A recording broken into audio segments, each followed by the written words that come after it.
Preface.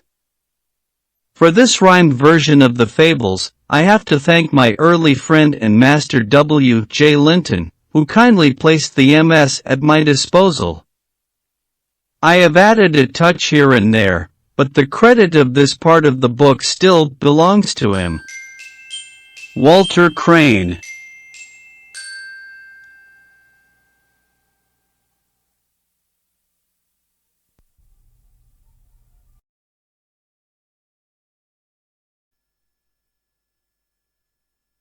The Beatty's Own Aesop. Being the fables condensed in rhyme with portable morals pictorially pointed by Walter Crane. The Fox and the Grapes. This fox has a longing for grapes, he jumps, but the bunch still escapes. So he goes away sour, and, 'tis said, to this hour declares that he's no taste for grapes. The grapes of disappointment are always sour. The Cock and the Pearl. A rooster, while scratching for grain, found a pearl. He just paused to explain that a jewel's no good to a fowl wanting food, and then kicked it aside with disdain. If he ask bread, will ye give him a stone? The Wolf and the Lamb. A wolf, wanting lamb for his dinner, growled out, "Lamb, you wronged me, you sinner." Bleated Lamb, "Nay, not true." Answered Wolf, "Then 't was you or lamb, you will serve for my dinner." Fraud and violence have no scruples. The wind and the sun. The wind and the sun had a bet, the wayfarer's cloak which should get. Blew the wind, the cloak clung. Shone the sun, the cloak flung. Showed the sun had the best of it yet. True strength is not bluster. King Log and King Stork. The frogs prayed to Jove for a king, not a log, but a livelier thing. Jove sent them a stork, who did royal work, for he gobbled them up, did their king. Don't have kings. The Frightened Lion. A bullfrog, according to rule, sat a croak in his usual pool, and he laughed in his heart as a lion did start in a fright from the brink like a fool. Imaginary fears are the worst. The Mouse and the Lion.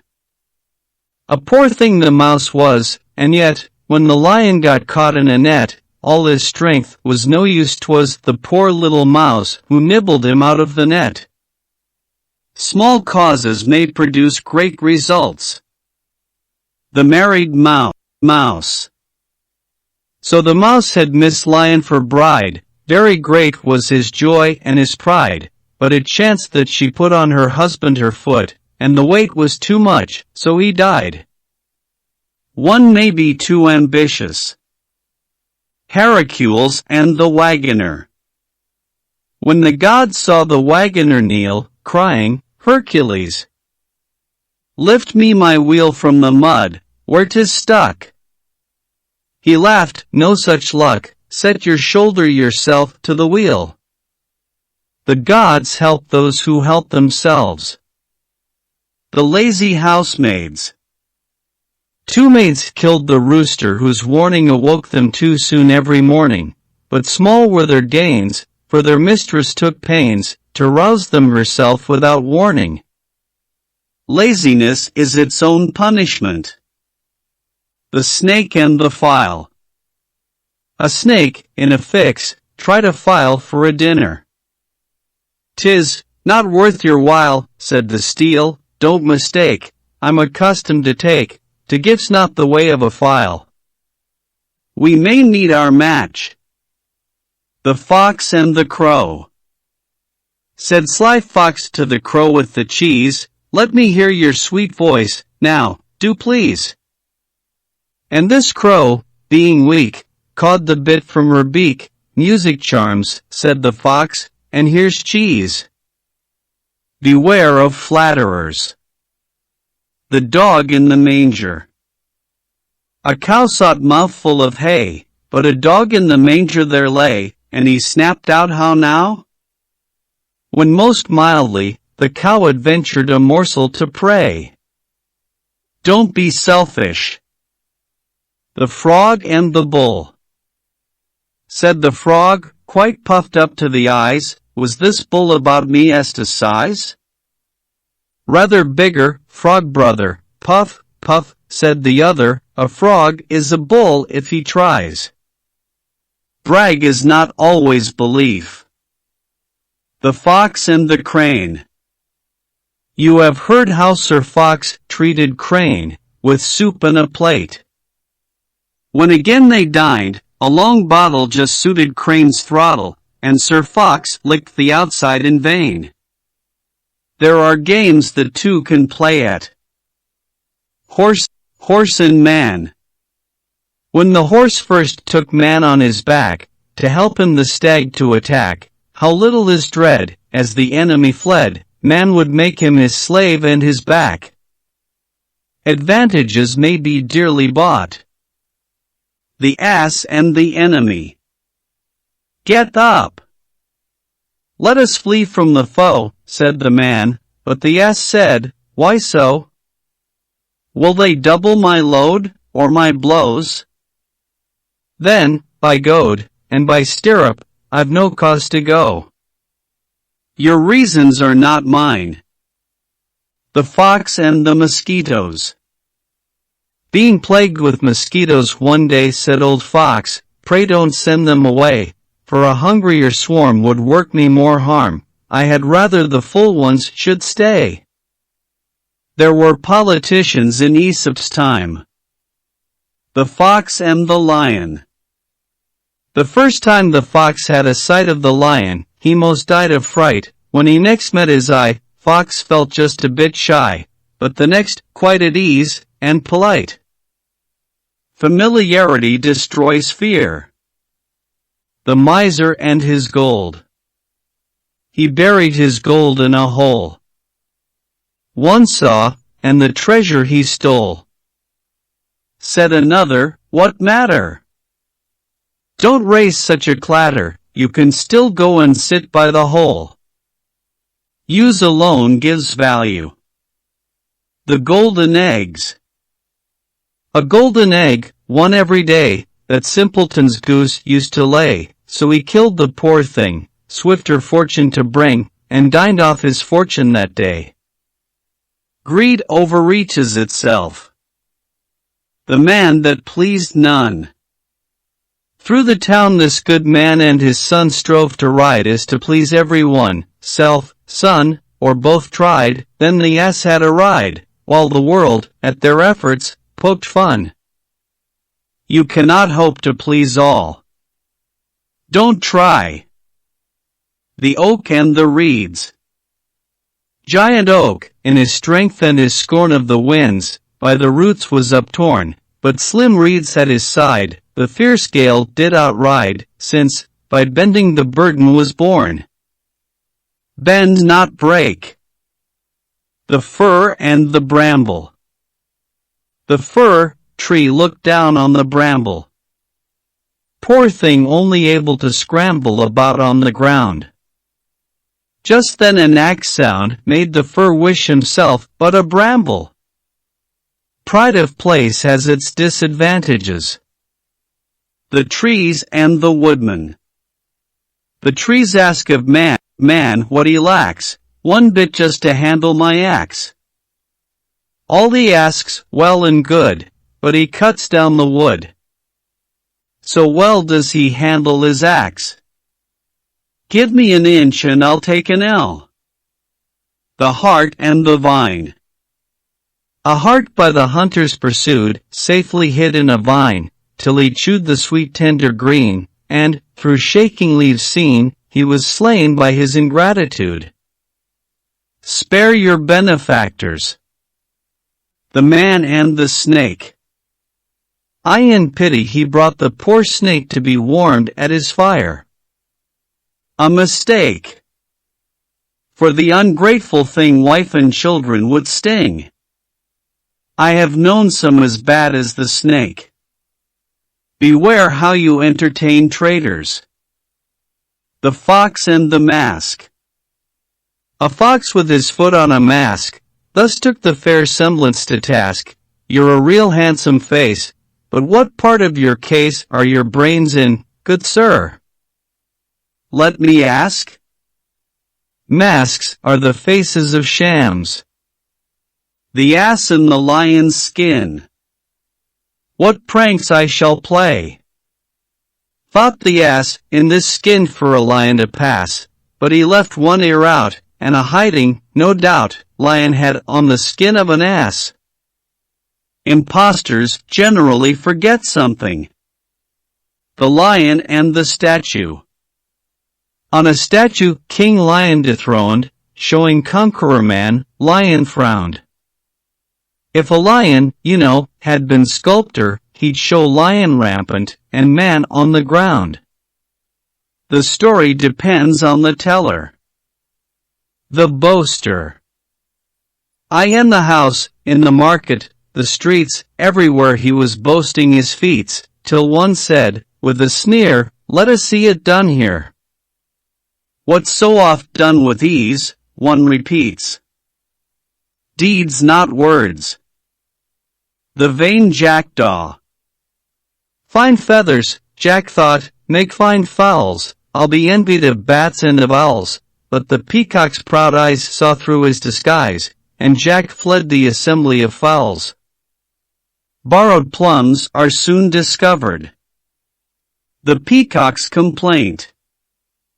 The peacock considered it wrong that he had not the nightingale's song, so to Juno he went. She replied, be content with thy having, and hold thy fool's tongue. Do not quarrel with nature. The two crabs. So awkward, so shambling a gait. Mrs. Crab did her daughter berate, who rejoined, it is true I am backward, but you needed lessons in walking quite late. Look at home. The two jars. Never fear, said the brass to the clay of two jars that the flood bore away, keep you close to my side. But the porcelain replied, I'll be smashed if beside you I stay. Our friend, our enemy. Brother and sister. Twin children, the girl, she was plain, the brother was handsome and vain, let him brag of his looks, father said, mind your books. The best beauty is bred in the brain. Handsome is as handsome does. The fox without a tail. Said fox, minus tail in a trap, my friends. Here's a lucky mishap, give your tails a short lease. But the foxes weren't geese, and none followed the fashion of trap. Yet some fashions have no better reason. The dog and the shadow. His image the dog did not know, or his bones in the pond's painted show. T'other dog, so he thought has got more than he ought, so he snapped, and his dinner saw go. Greed is sometimes caught by its own bait.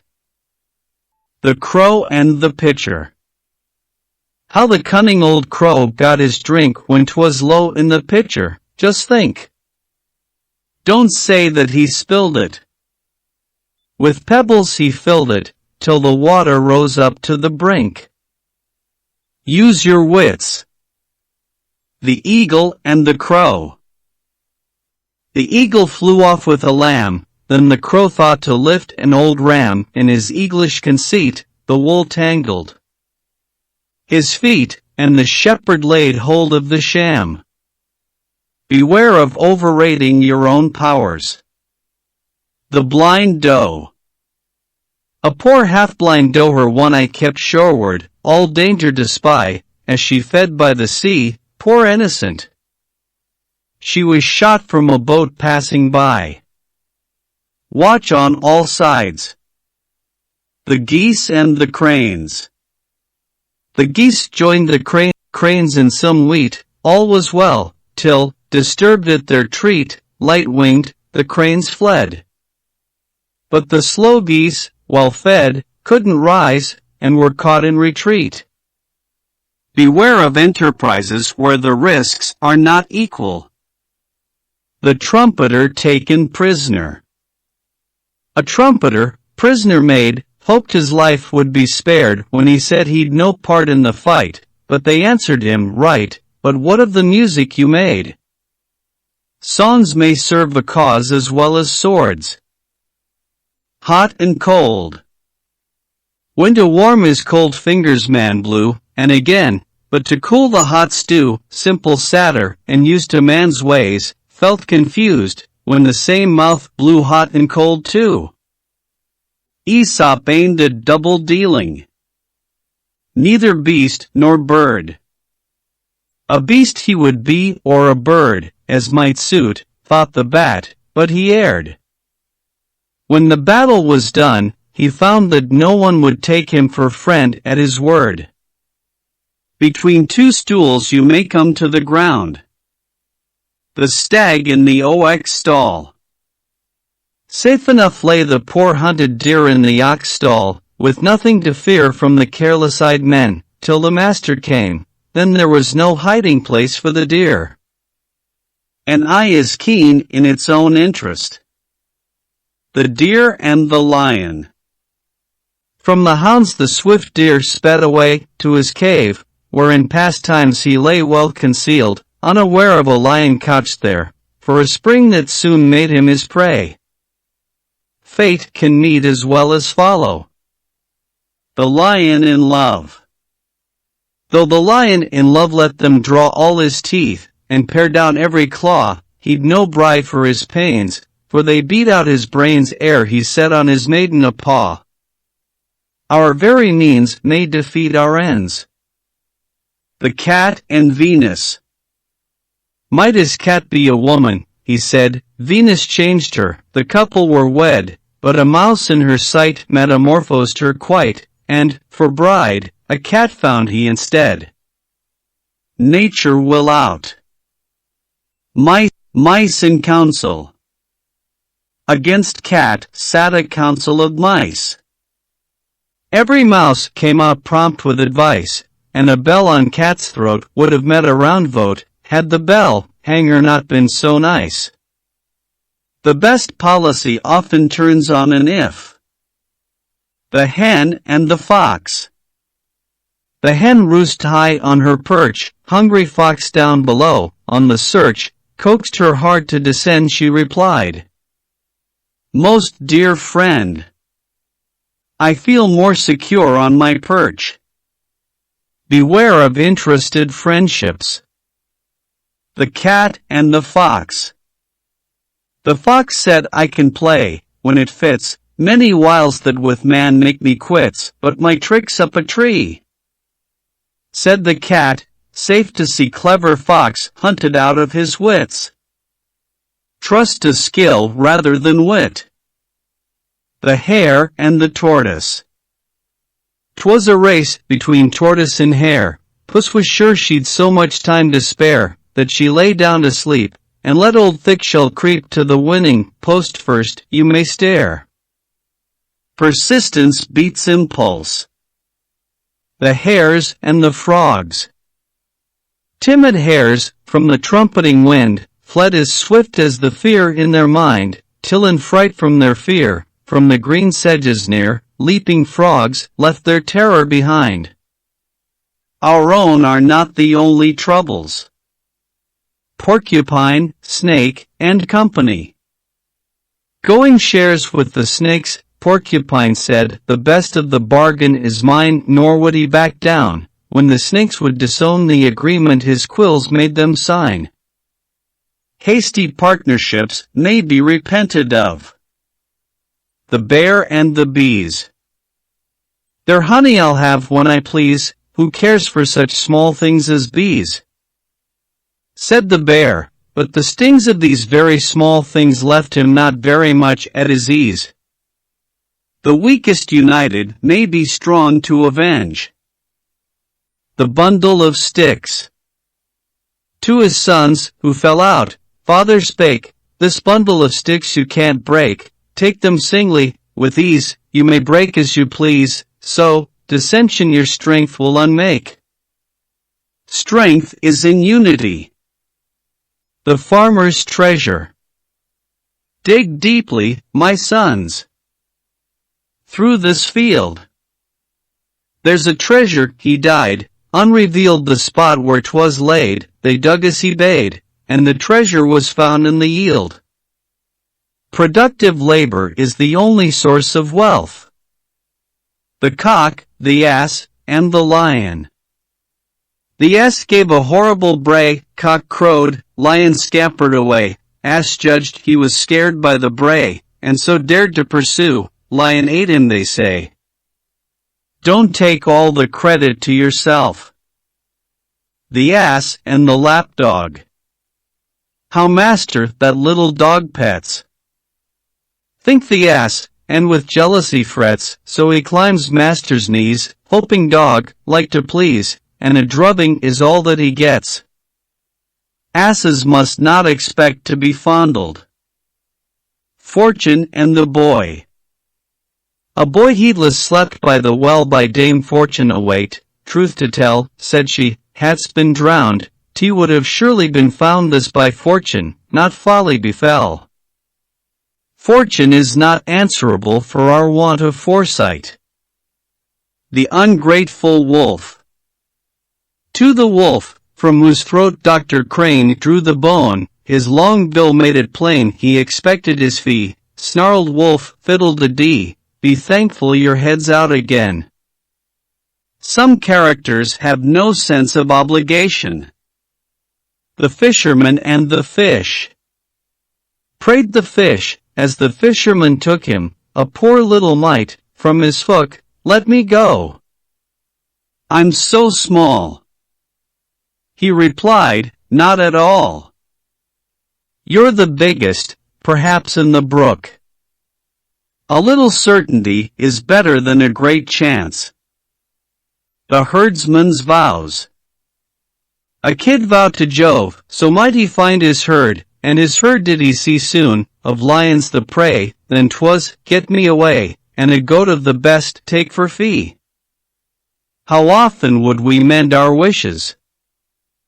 The horse and the ass. Overladen the ass was.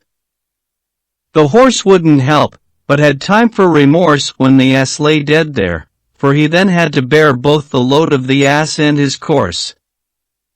Grudge not help. The ass and the sick lion. Crafty lion, perhaps with the gout kept his cave, where, to solve any doubt, many visitors go, but the ass, he said no. They go in, but I've seen none come out. Reason from results.